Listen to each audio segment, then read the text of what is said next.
لله نحمده ونستعينه ونستغفره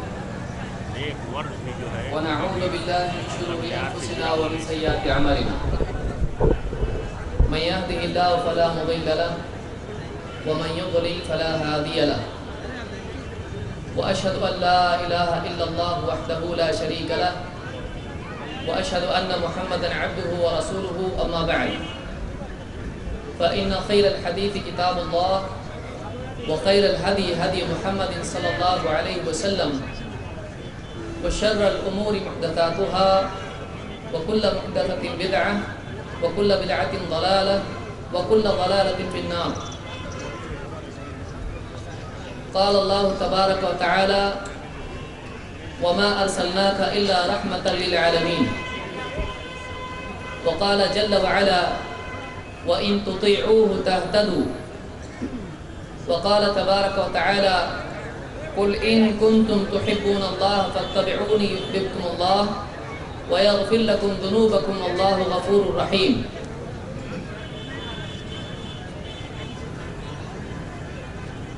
قابل احترام علماء کرام اور میرے محترم دینی بھائیوں اور قابل احترام ماں اور بہنوں، اللہ تعالیٰ ارحم الراحمین ہے.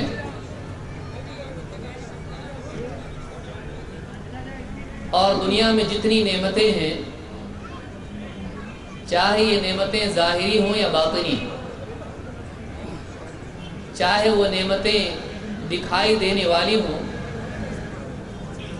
یا وہ نعمتیں دکھائی نہ دیتی ہوں، بس سوچ کر آدمی کو معلوم ہوتا ہے کہ یہ بھی نعمت ہے. ان تمام نعمتوں کا دینے والا اللہ رب العالمین.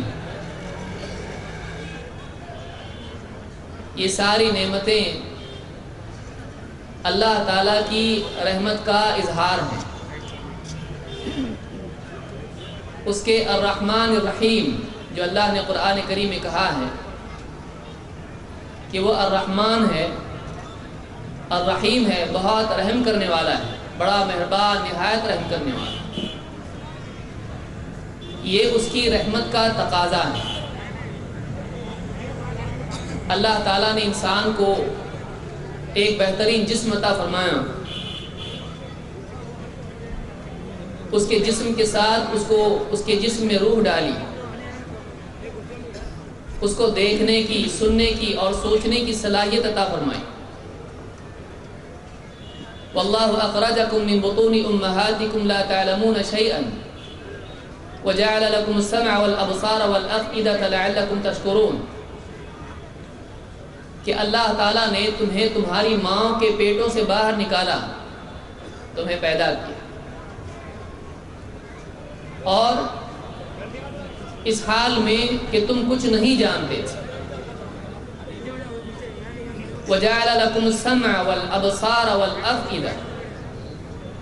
یہاں 3 نعمتیں اللہ نے ذکر کی جو انسان کی زندگی میں بہت بنیادی نعمتیں ہیں. اس نے تمہیں سننے کی طاقت دی، اس نے تمہیں دیکھنے کی طاقت دی، اس نے تمہیں سوچنے کی طاقت دی.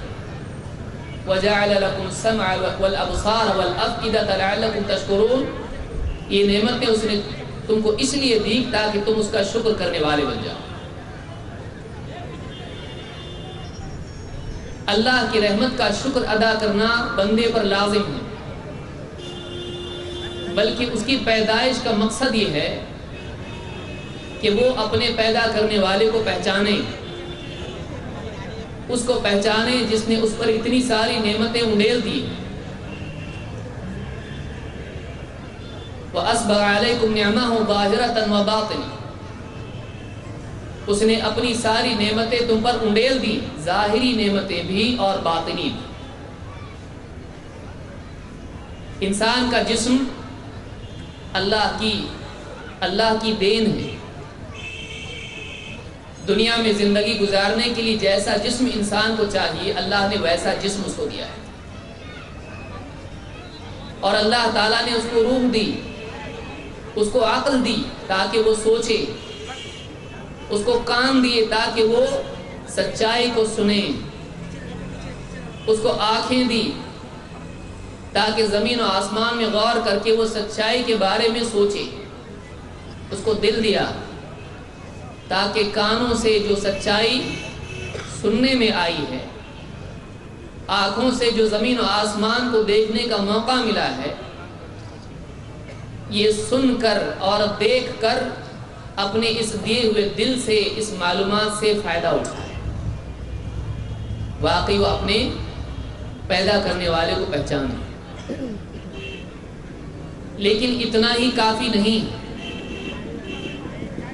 کیونکہ بہت سارے سوچنے والے صحیح ڈھنگ سے سوچ نہیں پاتے ہیں، وہ نہ اللہ کو اپنے پیدا کرنے والے کو پہچان پاتے ہیں، نہ اپنی زندگی کا مقصد خود معلوم کر پاتے ہیں، نہ زندگی گزارنے کا طریقہ انہیں سمجھ میں آتا ہے، کیا صحیح ہے، کیا غلط ہے، کیا حق ہے، کیا باطل ہے، کیا سچائی ہے، کیا جھوٹ ہے، کس چیز میں انسان کی نجات اور سعادت اور فلاح ہے اور کس چیز میں انسان کی ہلاکت اور بربادی ہے۔ انسان تجربے کے بعد تجربہ کرتا رہتا ہے اور ٹھوکر پر ٹھوکر کھاتا رہتا ہے، لیکن اس کی سمجھ میں نہیں آتا ہے کہ واقعی سچائی کیا ہے، واقعی اس کی بھلائی کس چیز میں، واقعی کیا ہے جو آخری سچ ہے، جس کے بعد کہیں اور کچھ ڈھونڈنے کی ضرورت نہیں، جس میں کوئی شک کی گنجائش نہیں۔ انسان خود سے سچائی معلوم نہیں کر سکتا ہے۔ یہی وجہ ہے کہ آپ دیکھیں گے دنیا میں کئی لوگ ہیں جو اپنے اپنے طور پر کسی نہ کسی چیز کو سچائی اور حق سمجھ کر زندگی گزار دیتے ہیں، اور زندگی کے ایک لمبے دور گزرنے کے بعد ایک نیا تجربہ ان کے سامنے آتا ہے اور معلوم پڑتا ہے کہ جس چیز کو میں سچائی سمجھتا رہا وہ سچائی نہیں ہے، اس میں یہ کمی تھی، اس میں جھوٹ تھا، اس میں دھوکہ تھا، اس میں خرابی تھی، اس میں عیب تھا کہ میں اب تک سوچ نہیں سکتا تھا، اب میری سمجھ میں آ رہا ہے کہ وہ غلط ہے۔ انسان کا تجربہ ہدایت کے لیے کافی نہیں ہے، انسان کی عقل اور رسول کا بدل نہیں بن سکتی ہے۔ ساری نعمتیں ایک طرف اور سچائی کا راستہ بتانے والا وہ انسان، وہ شخصیت، وہ کامل صفات والی شخصیت جس نے ساری انسانیت کو اندھیرے سے نکل کر اجالے میں چلنے کا راستہ بتایا۔ یہ ساری نعمتیں ایک طرف اور اللہ کا وہ دیا ہوا دین جو رسول کریم محمد رسول اللہ صلی اللہ علیہ وسلم لے کر آئے، اس دین کے مقابلے میں یہ تمام نعمتیں، کھانا پینا اور ساری دنیا کی نعمتیں، جسم اور یہ سب کچھ جو ہم کو آج ملا ہے، یہ اللہ کے دین اور اس دین کو لانے والی شخصیت محمد صلی اللہ علیہ وسلم کے مقابلے میں کچھ نہیں ہے۔ سب سے بڑھ کر نعمت اگر کوئی ہے تو اللہ کا دین ہے، اور اس دین کو لانے والی نعمت جو اللہ تعالیٰ نے اس امت کو عطا کی ہے، بلکہ ساری انسانیت کو، جو ساری انسانیت کے لیے امن اور چین اور سکون اور سماج کی بھلائی کا پیغام لے کر آئے، وہ شخصیت جس نے انسان کی بھلائی کے لیے لوگوں کو سچائی کا راستہ مل جائے، لوگوں کو ہدایت کا راستہ مل جائے، لوگ اللہ کی پسند پر جینے والے بن جائیں، لوگ اپنی خواہش اور اندھے پن سے نکل کر اللہ کی طرف سے دی ہوئی روشنی پر جینے والے بن جائیں، لوگ گمراہی سے نکل کر ہدایت پر آ جائیں، لوگ جہنم کی آگ سے بچ کر جنت والے راستے پر آ جائیں۔ اس کے لیے اپنے آپ کو تکلیف میں ڈال کر لوگوں کو سیدھا راستہ بتانے والی اگر کوئی شخصیت ہے تو محمد صلی اللہ علیہ وسلم ہے۔ اللہ تعالیٰ نے قرآن کریم میں فرمایا وَمَا أَرْسَلْنَاكَ إِلَّا رَحْمَةً لِلْعَالَمِينَ، اے نبی ہم نے آپ کو سارے عالمین کے لیے رحمت بنا کر بھیجا۔ وَمَا أَرْسَلْنَاكَ إِلَّا رَحْمَةً لِلْعَالَمِينَ، آپ سراپا رحمت ہیں۔ آپ کے دل میں بندوں کا اتنا رحم تھا کہ آپ نے فرمایا میری مثال اور تمہاری مثال ایسی ہے جیسے ایک انسان نے آگ جلائی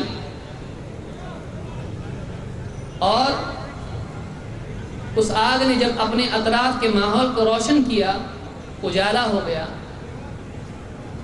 تو پتنگے اور پروانے اس آگ میں کودنے لگے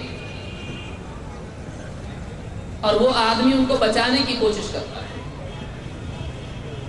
آپ نے فرمایا میری مثال ایسی ہے، میرا حال یہ ہے کہ میں تمہیں پیٹ پکڑ پکڑ کے پیچھے سے کھینچ رہا ہوں، لیکن تمہارا حال یہ ہے کہ تم مجھ سے اپنے آپ کو چھڑا کر آگ میں کودے چلے جا رہے ہیں۔ اللہ کے نبی صلی اللہ علیہ وسلم انسانیت کی ہدایت کے لیے آئے تھے، آپ لوگوں کو سچائی کا، بھلائی کا، انسانیت کا راستہ دکھانے کے لیے آئے تھے۔ آج ایک انسان دوسرے کا نہیں بلکہ دشمن ہے، ہر انسان اپنی زندگی میں جی رہا ہے، انسانیت پریشان ہے کہ واقعی زندگی گزارنے کا صحیح طریقہ کیا ہے، وہ کون سا طریقہ ہے، وہ کون سے اصول ہیں جن کو اپنانے سے دل کا سکون میسر ہوتا، وہ کون سے اصول ہیں کہ اگر زندگی میں آ جائیں تو ایک گھر میں امن پیدا ہوتا ہے، وہ کون سا طریقہ زندگی گزارنے کا ہے، وہ کیا پرنسپلز ہیں، وہ کیا اصول ہیں، وہ کون سا راستہ ہے کہ اگر اس پر سارا سماج چلنے لگ جائے تو ہر آدمی دوسرے کا بھلا چاہنے والا ہوتا ہے، وہ کیا اصول ہے۔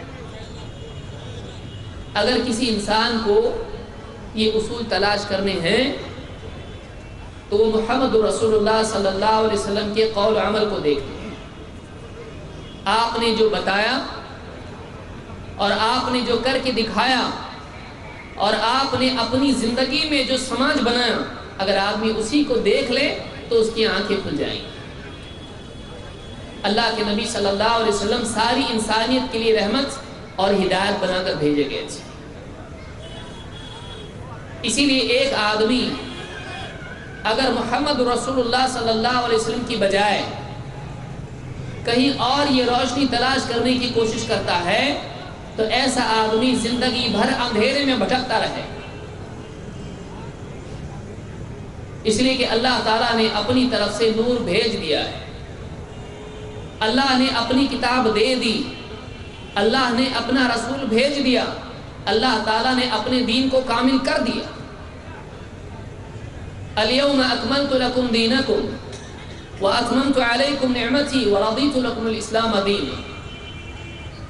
اليوم اکملت لکم دینکم، آج میں نے تمہارے دین کو تمہارے لیے کامل کر دیا، واتممت علیکم نعمتی، اور اپنی نعمت تم پر تمام کر دی، ورضیت لکم الاسلام دینا، اور اسلام کے تمہارے دین ہونے پر میں راضی ہو گیا۔ اسلام کو میں نے تمہارے لیے بطور دین چن لیا، پسند کر لیا۔ اللہ کا دین اگر کوئی ہے تو اسلام ہے، اسلام سلامتی والا دین ہے۔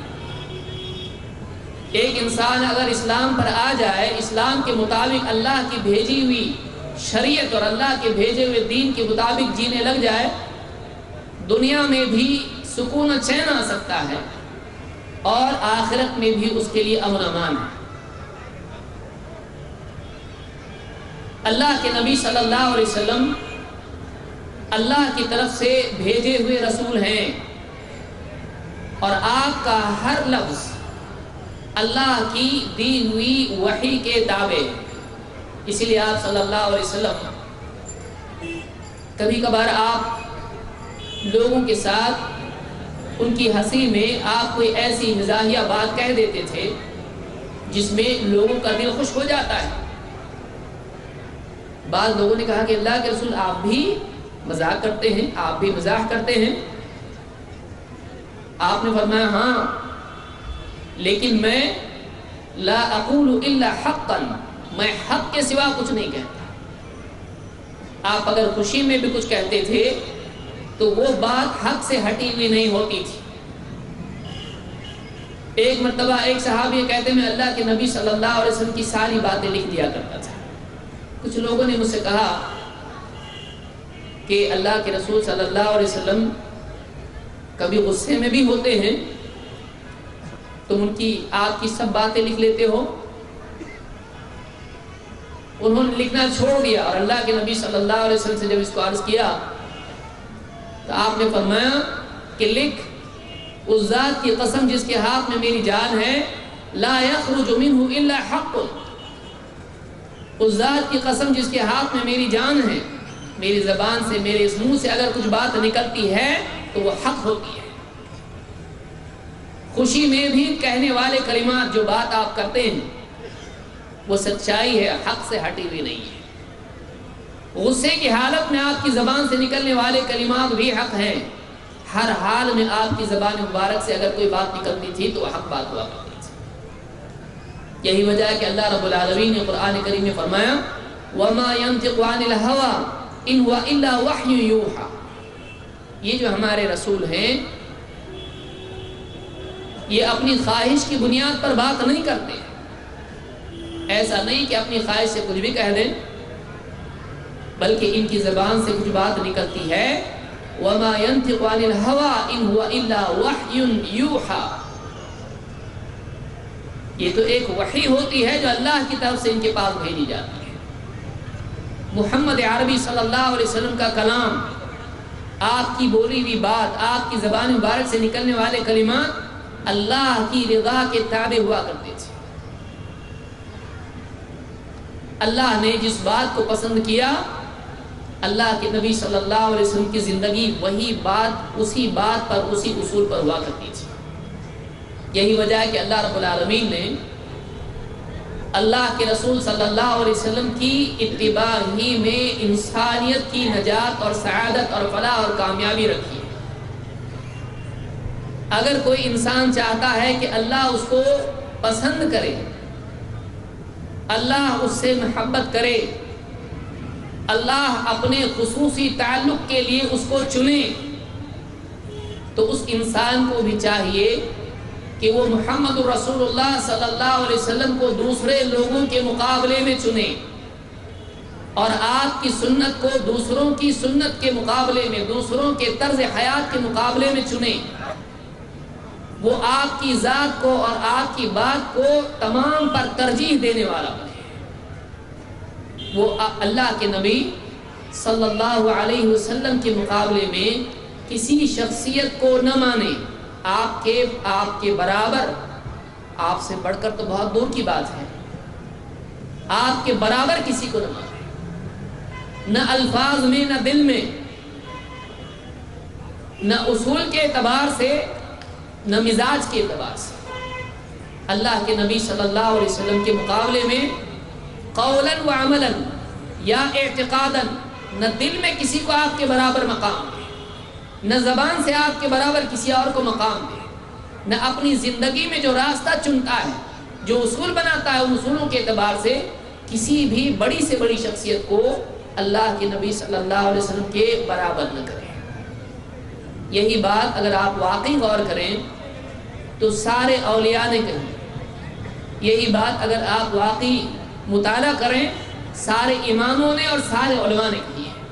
اہل حق کا ہمیشہ سے یہی طریقہ اور یہی شعار رہا ہے کہ وہ اللہ کے نبی صلی اللہ علیہ وسلم کی ذات کو اور آپ کی بات کو، آپ کی شخصیت کو اور آپ کی تعلیمات کو ہر چیز کے مقابلے میں بڑھ کر مانتے رہے ہیں۔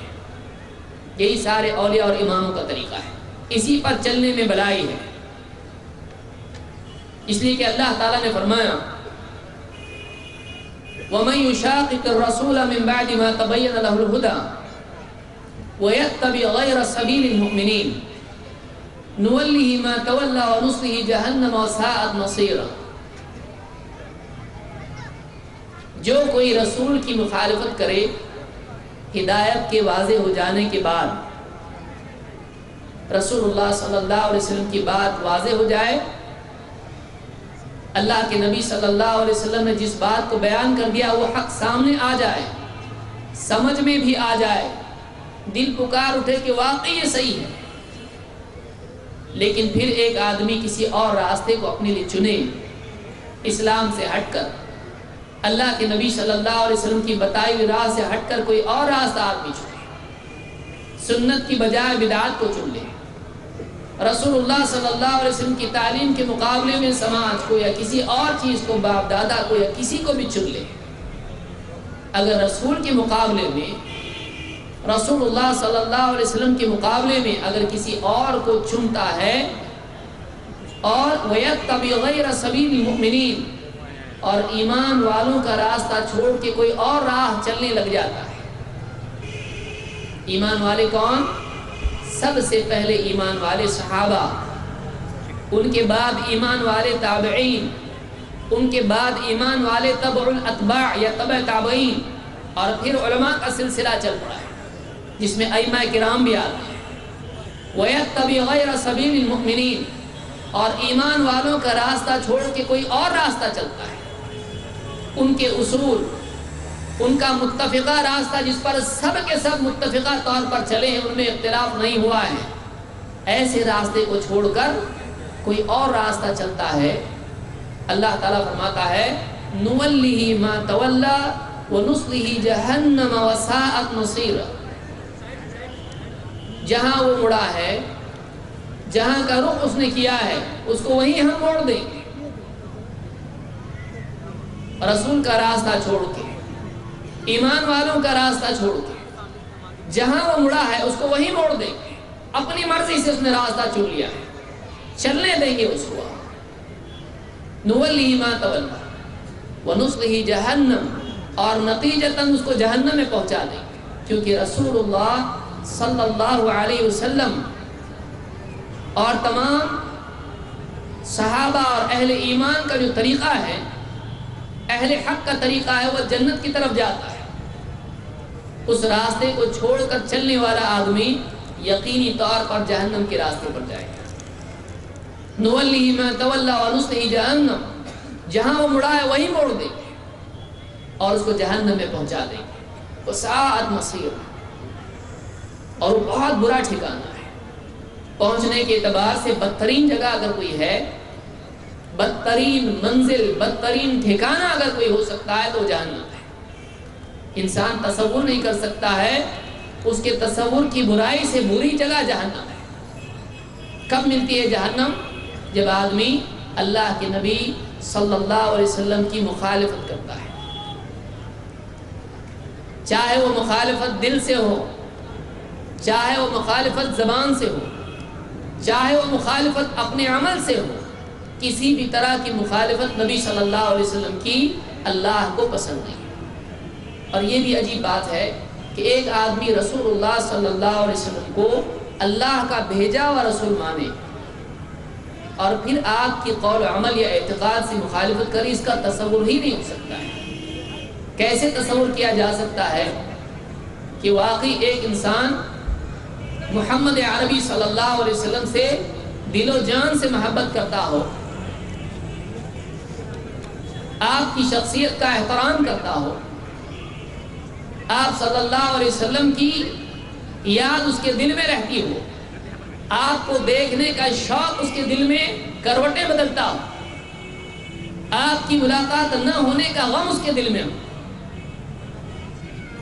آپ صلی اللہ علیہ وسلم کا رحمت للعالمین ہونا وہ جانتا ہو، اپنی دعاؤں میں آپ پر وہ درود پڑھتا ہو، اللہ کے نبی صلی اللہ علیہ وسلم کے امتی ہونے کا شرف اپنے دل میں لیے گھومتا ہو، اور اس کے سامنے اللہ کے نبی صلی اللہ علیہ وسلم کا فرمان آ جائے، اللہ کے نبی صلی اللہ علیہ وسلم کا حکم آ جائے، اللہ کے نبی صلی اللہ علیہ وسلم کا دو ٹوک فیصلہ آ جائے، اللہ کے نبی صلی اللہ علیہ وسلم کی سنت آ جائے، آپ کا طرز حیات، آپ کا طرز عمل، آپ کا عمل آ جائے، پھر وہ مسلمان آپ کی بات کو اور آپ کے عمل کو تسلیم نہ کرے، یہ تصور ہی نہیں کیا جا سکتا ہے۔ لیکن بعض اوقات نہ جاننے کی وجہ سے ایک آدمی ایسے گڑھے میں گر جاتا ہے۔ اللہ ہم سب کی حفاظت فرمائے اور ہر مسلمان کو اس بات کی توفیق عطا فرمائے کہ جب بھی جہاں سے بھی بتانے والا کوئی بھی ہو، لیکن اگر ہمارے رسول صلی اللہ علیہ وسلم کی بات اس کے سامنے آتی ہے، رحمت للعالمین کا فرمان اس کے سامنے آتا ہے، سید الانبیاء سید البشر، خیر البشر، سارے اماموں کے امام، سارے نبیوں کے سردار، اللہ کے نبی صلی اللہ علیہ وسلم کی بات جب اس کے سامنے آئے تو ہر مسلمان کو اللہ تعالیٰ، بلکہ ہر انسان کو اللہ تعالیٰ اس بات کی توفیق عطا فرمائے کہ وہ محمد عربی صلی اللہ علیہ وسلم کی بات کو سراپا تسلیم کرے۔ اللہ کے نبی صلی اللہ علیہ وسلم وہ شخصیت ہیں کہ معراج کی رات میں جب امامت کا وقت آیا، مسجد اقصی میں جب سارے نبیوں کو جمع کیا گیا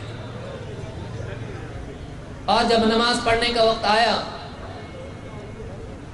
اور مسجد اقصی میں سارے نبی، سارے رسول، آدم علیہ السلام سے لے کر عیسیٰ علیہ السلام تک سب کے سب وہاں جمع ہیں اور وہاں پر امامت کا وقت ہے، اللہ کے نبی صلی اللہ علیہ وسلم فرماتے ہیں کہ میں نے سارے نبیوں کو اور سارے نبیوں کو امام بن کر نماز پڑھائی۔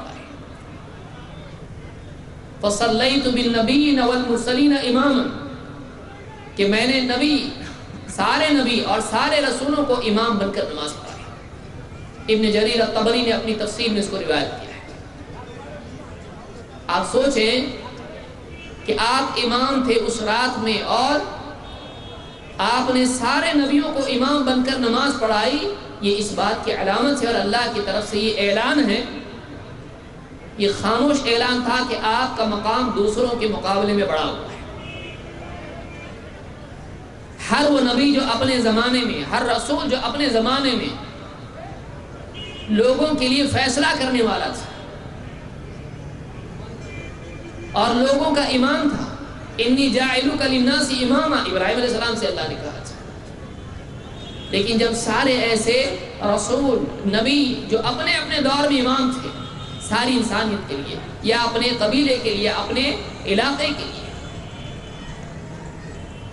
ایک رسول ہے جو ساری انسانیت کے لیے امام اور رسول اور نبی بنا کر بھیجے گئے، وہ محمد رسول اللہ صلی اللہ علیہ وسلم، کہ اس رات میں آپ نے سارے نبیوں کی امامت، آپ کا مقام سارے نبیوں کے مقابلے میں بڑھ کر ہے، اور قیامت کے دن بھی آپ سارے ولد آدم کے سید ہوں گے۔ آپ کی ذات عالی سب کے مقابلے میں بڑھی ہوئی ہے، آپ کا مقام اللہ کے ہاں سب سے بڑھ کر ہے۔ آپ بتائیے جب نبیوں کے مقابلے میں آپ کا یہ مقام ہے تو غیر نبی کے مقابلے میں کیا تصور کیا جا سکتا ہے؟ موازنہ بھی غلط ہوگا، آپ کو کسی اور سے آپ کا موازنہ کرنا بھی بے ادبی ہوگا۔ اللہ کے نبی صلی اللہ علیہ وسلم اگر کوئی فیصلہ دے دیں، مومن کے لیے لازم ہے کہ وہ آپ کی بات کو تسلیم کر لے۔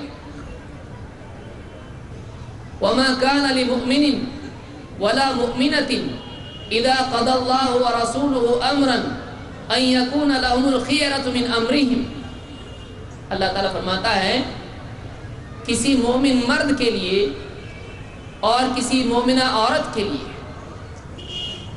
مومن مرد کے لیے چاہے وہ مرد ہو یا عورت ہو، کسی بھی مومن کے لیے ہرگز اس بات کی گنجائش نہیں ہے اذا قضى الله ورسوله امرا، کہ جب اللہ اور اس کا رسول کسی معاملے میں فیصلہ دے دیں، ان یکون لهم الخیرۃ من امرہم، کہ ان کو اپنے معاملے میں کچھ اختیار باقی رہ جائے، اس کی گنجائش ہی نہیں ہے۔ مومن کے لیے محمد عربی صلی اللہ علیہ وسلم کا فیصلہ آ جانے کے بعد کوئی اختیار باقی نہیں رہتا ہے۔ اگر کوئی آدمی یہ سمجھتا ہے کہ اللہ اور اس کے رسول کے فیصلے کے بعد بھی مجھ کو اختیار ہے کہ میں کیا کروں، میں خود سوچوں گا، اللہ کے فیصلے کے بالمقابل کچھ اور چن سکتا ہوں، رسول کی بات کے مقابلے میں کچھ اور چن سکتا ہوں، اگر کوئی آدمی یہ بات مانتا ہے، اس کا یہ عقیدہ ہے، تو وہ اپنے عقیدے کی تحقیق کر لے کہ میرا عقیدہ صحیح ہے کہ نہیں ہے، کیونکہ اللہ نے مومنوں کا راستہ ہی بتایا ہے۔ اللہ تعالیٰ نے ایمان والوں کے لیے بتایا کہ ایمان والے کے لیے تو گنجائش نہیں ہوتی ہے، وہ اپنی بات رسول کی بات کے مقابلے میں چھوڑ دیتا ہے، وہ اپنی بات اللہ رب العالمین کی بات کے مقابلے میں چھوڑ دیتا ہے۔ اور اللہ اور اس کے رسول کی بات میں تو کوئی تضاد نہیں ہے، کیونکہ رسول اللہ صلی اللہ علیہ وسلم اگر بولتے ہیں، آپ کوئی بات فرماتے ہیں تو وہ اللہ ہی کی طرف سے ہوتی ہے۔ اسی لیے اللہ تعالیٰ نے فرمایا وَمَن يُطِعِ الرَّسُولَ فَقَدْ أَطَاعَ اللَّهَ، مَن يُطِعِ الرَّسُولَ فَقَدْ أَطَاعَ اللَّهَ، جس نے رسول کی فرما برداری کی اس نے اللہ ہی کی فرما برداری کی۔ کیوں؟ اس لیے کہ رسول اللہ صلی اللہ علیہ وسلم اپنی طرف سے کچھ نہیں بولتے، آپ جو بھی سناتے ہیں، جو بھی بتاتے ہیں، وہ اللہ کی طرف سے نازل کیا ہوا حق ہوتا ہے۔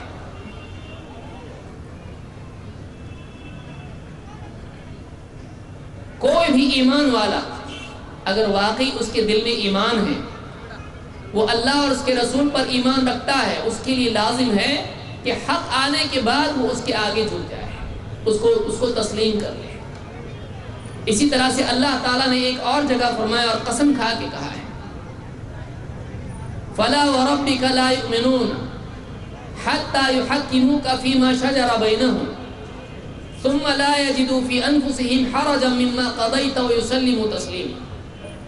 فَلَا وَرَبِّكَ، ہرگز نہیں، آپ کے رب کی قسم، فَلَا وَرَبِّكَ، ہرگز نہیں، آپ کے رب کی قسم، لا یؤمنون، وہ ایمان والے ہو ہی نہیں سکتے۔ کوئی بھی آدمی ایمان والا، واقعی ایمان والا نہیں ہو سکتا ہے۔ کب تک نہیں ہو سکتا ہے؟ حَتَّى يُحَكِّمُوكَ فِي مَا شَجَرَ بَيْنَهُمْ، جب تک کہ وہ آپ کو اے نبی اپنے آپس کے اختلاف میں فیصلہ کرنے والا نہ بنا لے۔ حَتَّى يُحَكِّمُوكَ فِي مَا شَجَرَ بَيْنَهُمْ، اپنے آپسی اختلافات میں جب تک اے نبی آپ کو وہ فیصلہ کرنے والا بناتے نہیں ہیں، آپ کی رب کی قسم وہ ایمان والے نہیں ہو سکتے۔ پھر پہلا مرحلہ یہ کہ نبی کے فیصلے کو آپ کو فیصلہ کرنے والا مان لے۔ دو، ثم لا يجدوا في انفسهم حرجا مما قضيت،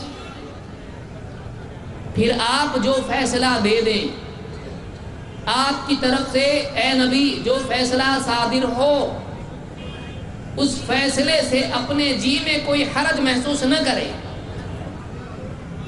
کیونکہ آدمی جب دو آدمیوں میں جھگڑا ہوتا ہے، دو آدمیوں میں جب چاہے دنیا کا جھگڑا ہو یا دینی اختلاف ہوتا ہے، اہل حق میں بھی بعض اوقات ایسا ہوتا ہے کہ ایک کی تحقیق دوسرے کی تحقیق سے ٹکراتی ہے، ایک کا دیکھنے کا زاویہ دوسرے سے الگ ہو جاتا ہے، اور بعض اوقات اہل حق میں بھی کسی مسئلے میں اختلاف ہو جاتا ہے۔ یہی وجہ تو اللہ نے کہا ہے حَتَّى يُحَكِّمُوكَ فِي مَا شَجَرَ بَيْنَهُمْ ثُمَّ لَا يَجِدُوا فِي أَنفُسِهِمْ حَرَجًا مِّمَّا قَضَيْتَ۔ اب جب اختلاف ہوتا ہے تو کبھی ایسا ہوتا ہے کہ ایک صحیح ہوتا ہے دوسرا غلط ہوتا ہے، ایک خطا پر ہوتا ہے دوسرا صواب ہوتا ہے۔ اب رسول کا فیصلہ جس کے حق میں آ جائے وہ تو صحیح ہے، لیکن ایسا بھی ہو سکتا ہے کہ کسی کی بات جب رسول کے بات پر پیش کی جائے اور رسول اللہ صلی اللہ علیہ وسلم کی تعلیمات کی روشنی میں اس کی بات کو دیکھا جائے، وہ بات خطا نکل آئے۔ اب ایسا آدمی جو غلطی پر نکل آئے، رسول کی طرف سے اس کے حق میں فیصلہ نہ ہو، اب وہ سوچنے لگے کہ میرے حق میں فیصلہ نہیں ہے، اور راضی نہ ہو رسول کے فیصلے پر، چاہے آپ کے زمانے میں ہو چاہے آپ کے بعد میں، آپ کے فیصلے پر اپنے جی میں حرج محسوس نہ کریے۔ دوسری چیز ہے، اگر حرج محسوس کرتا ہے، اگر رسول کے فیصلے پر دل میں ناراض ہوتا ہے، تو اس نے کیا مانا اللہ کے نبی صلی اللہ علیہ وسلم کو اللہ کا رسول؟ اگر واقعی اللہ کا رسول مانتا تو آپ کے فیصلے پر، آپ کے فیصلے کو دل و جان سے قبول کر لیتا، کبھی ناراض نہیں ہوتا۔ کیوں؟ میں غلط ہو سکتا ہوں، میرا رسول کبھی غلط نہیں ہو سکتا ہے۔ میں خواہش کے مطابق بول سکتا ہوں، چل سکتا ہوں، رسول کبھی نہیں کر سکتے ایسا۔ تو میری بات کے مقابلے میں رسول کی بات ہے، میری بات چھوڑ کر رسول کی بات میں لوں گا۔ ایمان والے کا طریقہ یہ ہوتا ہے۔ بھائی میں غلط تھا، رسول کا فیصلہ آ گیا، سراپا ہم تسلیم کر لیتے ہیں۔ ثم لا يجدوا في انفسهم حرجا مما قضيت ويسلموا تسلیما، اور پوری طرح اس کو تسلیم کر لیں۔ ابن کثیر رحمۃ اللہ علیہ فرماتے ہیں کہ پوری طرح تسلیم کرنے کا مطلب یہ ہے کہ اس کو زبان سے بھی مان لے، دل سے بھی مان لے، اور اسی کے ساتھ اس کے نفاذ میں کوئی روڑا نہ ڈالے کہ ٹھیک ہے ہاں تو کہہ دیا رسول کی بات ہے، لیکن جب عمل کرنے کا وقت آیا کہا کہ نہیں ہم ہونے نہیں دیں گے۔ آپسی اختلافات، آپسی جھگڑے کا معاملہ جب رسول کی طرف سے فیصلہ آ جائے، اللہ تعالیٰ نے فرمایا کہ ایمان والے نہیں ہو سکتے جب تک کہ آپ کو فیصل نہ بنائیں، آپ کے فیصلے پر راضی نہ ہو، آپ کے فیصلے کو ظاہراً و باطناً نافذ کرنے کے لیے تیار نہ ہو جائے، تب تک ایمان ہے۔ اللہ تعالیٰ ہر مسلمان کو اس بات پر عمل کرنے کی توفیق عطا فرمائے۔ اور اللہ والوں کا طریقہ یہی رہا ہے، اماموں کا طریقہ یہی رہا ہے کہ اگر کسی مسئلے میں باہم کبھی اختلاف ہو جاتا اور ان کے سامنے دلیل آ جاتی تو فوراً وہ اللہ کے نبی صلی اللہ علیہ وسلم کی بات کو تسلیم کر لیا کرتے تھے۔ امام مالک رحمۃ اللہ علیہ بہت بڑے امام گزرے ہیں اور بہت سے لوگ ان کو جانتے بھی ہوں گے، اکثریت جانتی ہوگی۔ امام مالک رحمۃ اللہ علیہ سے کسی نے پوچھا کہ پاؤں کی انگلیوں کے خلال کے بارے میں کیا معاملہ ہے؟ وضو جب کرتے ہیں، جب آدمی نماز پڑھتا ہے، نماز سے پہلے وضو کرنا پڑتا ہے، جب وضو کرنا ہے تو پاؤں کی انگلیوں میں خلال بھی کرنا ہے تاکہ کچھ بھی سوکھا نہ رہے۔ امام مالک نے کہا لیس ذلک علی الناس، لوگوں پر یہ ضروری نہیں ہے۔ ایک صاحب جو امام مالک کے ساتھیوں میں سے ہیں، انہوں نے اپنی سند سے، ایک سند سے انہوں نے روایت امام مالک کے پاس پیش کی اور کہا کہ لیکن یہ تو حدیث ہے کہ اللہ کے نبی صلی اللہ علیہ وسلم نے وضو کیا اور وضو میں انہوں نے پاؤں کی انگلیوں کا، اللہ کے نبی صلی اللہ علیہ وسلم نے پاؤں کی انگلیوں کا خلال کیا، اور امام مالک کے سامنے حدیث پیش کی۔ امام مالک نے جب اس حدیث کو سنا کہا کہ ان ذالک حدیث حسن، یہ حدیث تو حسن ہے، یا یہ حدیث تو بڑی اچھی ہے، اور کہا کہ اس سے پہلے میں نے حدیث کبھی نہیں سنی تھی، اس سے پہلے یہ حدیث میں نے کبھی نہیں سنی تھی۔ پھر وہ صاحب کہتے ہیں کہ اس کے بعد امام مالک سے جب بھی اس مسئلے میں پوچھا گیا انہوں نے کہا کہ ہاں پاؤں کی انگلیوں کا وضو میں خلال ہے۔ پہلے کہتے تھے نہیں ہے، لیکن جب اللہ کے نبی صلی اللہ علیہ وسلم کی بات پہنچی تو فوراً اس کو قبول کر لیا۔ یہ نہیں کہا کہ میں تو پہلے سے ایسا کہتا تھا اب اس کو بدل نہیں سکتا، میری عزت گھٹ جائے گی۔ یہ اللہ والے ایسے ہوتے ہیں کہ وہ اللہ اور اس کے رسول کی بات کے مقابلے میں اپنے وقار، اپنی عزت، اپنے مقام، اپنی دنیا، اس کی کبھی پرواہ نہیں کرتے ہیں۔ یہ اللہ والوں کی شان ہوتی ہے۔ لہذا امام مالک رحمۃ اللہ علیہ نے فوراً اس حدیث کو قبول کر لیا جیسے سامنے آ گئی، اور اس کے بعد سے جب بھی ان سے پوچھا گیا انہوں نے اس حدیث کے مطابق فیصلہ کیا۔ ایسے ایک نہیں کئی واقعات سلف میں آپ کو ملیں گے، صحابہ سے لے کر آج تک کے دور کے علماء۔ واقعی اہل حق جو ہوتے ہیں وہ حق کا کبھی انکار نہیں کرتے ہیں، اسی لیے وہ اہل حق ہوتے ہیں۔ لہذا اللہ کے نبی صلی اللہ علیہ وسلم کی سنت کی اتباع کیے بغیر کوئی آدمی اللہ کا نہ مقرب بن سکتا ہے، نہ اللہ کا ولی بن سکتا ہے، نہ واقعی عالم بن سکتا ہے،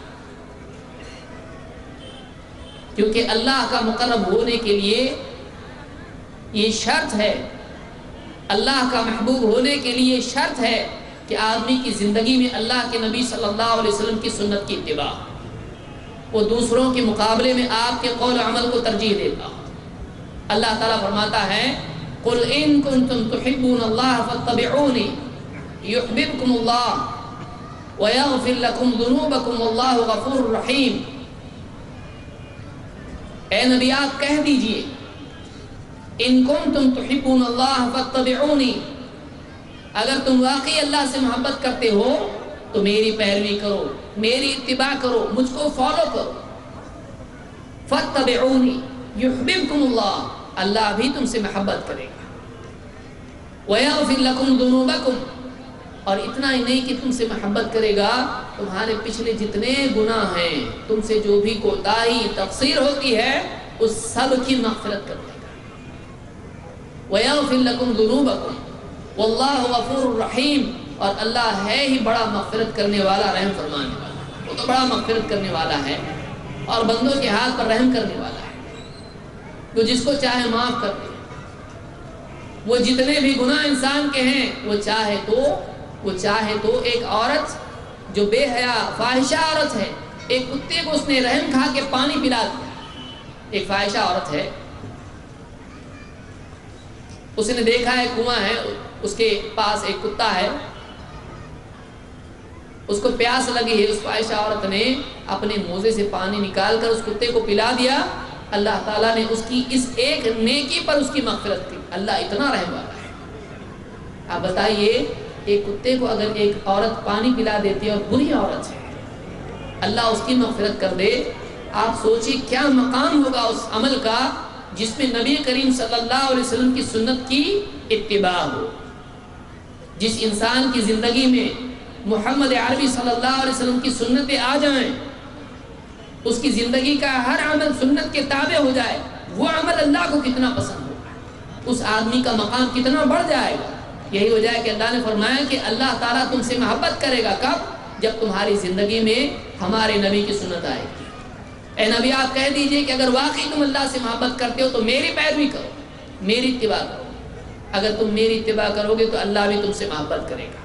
تو معلوم ہے اس آیت سے کہ اللہ تعالیٰ سے ایک آدمی واقعی محبت کرتا ہے، اس کی دلیل اس کے پاس کیا ہے؟ محض مجرد دعویٰ ہے یا واقعی اس دعوے کی دلیل بھی ہے؟ میں اللہ سے محبت کرتا ہوں، ٹھیک ہے، زبان کا کلمہ ہے، ایک آدمی کوئی بھی آدمی کہہ سکتا ہے، لیکن واقعی وہ آدمی اللہ سے محبت کرتا ہے، اس کی دلیل اس کو دینی پڑے گی. اور دلیل زبان سے نہیں، زندگی سے دینی پڑے گی. اپنی زندگی میں محمد رسول اللہ صلی اللہ علیہ وسلم کی سنتیں لانی پڑے گی، آپ کی اتباع کرنی پڑے گی، تب واقعی اس کا دعویٰ صحیح ہوگا. کوئی آدمی چاہتا ہے کہ اللہ اس سے محبت کرے، اس کے پاس بھی ایک راستہ ہے. اللہ کی محبوبیت، اللہ کا محبوب بننے کا راستہ ایک ہی ہے، وہ ہے محمد رسول اللہ صلی اللہ علیہ وسلم کی اتباع کا. فَاتَّبِعُونِ يُحْبِبْكُمُ اللَّهُ، بس تم میری اتباع کرو، اللہ بھی تم سے محبت کرے گا. کوئی بھی انسان اس وقت تک اللہ کا محبوب نہیں بن سکتا ہے جب تک کہ وہ اللہ کے نبی صلی اللہ علیہ وسلم کو، آپ کو اپنے لیے رہنما نہ بنائیں اور اپنی پوری زندگی میں آپ کی تعلیمات کو شامل نہ کرے اور اپنے ہر عمل میں اللہ کے نبی صلی اللہ علیہ وسلم کا متبع نہ ہو، تب تک کہ اللہ کا مقرب نہیں بن سکتا ہے.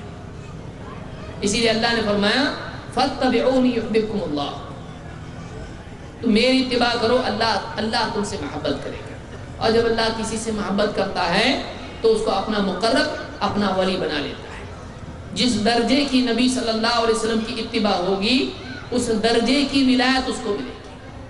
لہذا جو بھی انسان اللہ کا ولی بنا ہے وہ نبی کریم صلی اللہ علیہ وسلم کی اتباع کر کے بنا ہے. سارے اولیاء اللہ کا طریقہ یہی تھا کہ وہ اپنے ظاہر و باطن میں اللہ کے نبی صلی اللہ علیہ وسلم کی اتباع کرتے تھے. آپ کے مقابلے میں کسی کی بات کو تسلیم نہیں کرتے تھے، آپ کے مقابلے میں کسی کے طریقے کو نہیں اپناتے تھے. یہ اہل ایمان کا، اہل اللہ کا اور سارے ائمہ کا طرز عمل ہے. یہی صحابہ کا اور بعد کے تمام اہل علم اور اہل حق کا طریقہ رہا ہے. اللہ تعالی ہم کو قرآن و سنت کا علم حاصل کرنے اور اس کے مطابق اپنے ظاہر و باطن کی اصلاح کرنے کی توفیق عطا فرمائے، اور اپنے ساری زندگی میں مرنے تک اللہ کے نبی صلی اللہ علیہ وسلم کی سنت کی اتباع کرنے اور اہل حق کے طریقے کو اپنانے کی توفیق عطا فرمائے. جس پر سارے اولیاء اور سارے ائمہ تھے، اللہ تعالیٰ اسی راہ پر ہم کو چلنے کی توفیق عطا فرمائے، اسی پر جینے اور مرنے کی ہم سب کو توفیق عطا فرمائے. اقول قولی ھذا واستغفر اللہ لی ولکم.